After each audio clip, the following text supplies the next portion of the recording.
تیماشونو میبینی چقدر جالبه.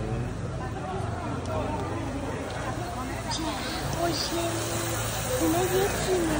آره دیگه رنگ لباساشون میاد، رنگ لباساشون میبینی. بعد اینا یه دونه لیدل دارن.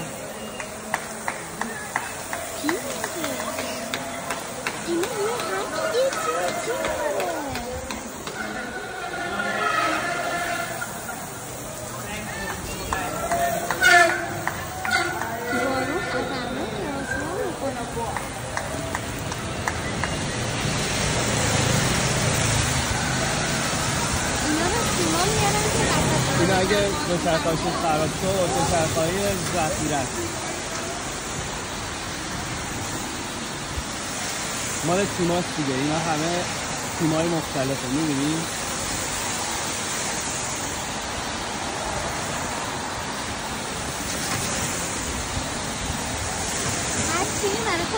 هر تیمی واسه خودش اسمش هم نوشته روش می‌بینی؟ فلای زیرو ایتالیا دنس بود. مازراتیه. همون تعداد بودن؟ آره دیگه اونا هم میگه. خب آخه تا ساعت 5 مثلا اینجا بسته دو بار سه بار دیگه میچرخن. میچرخن تو اینجا؟ فکر نکنم. نه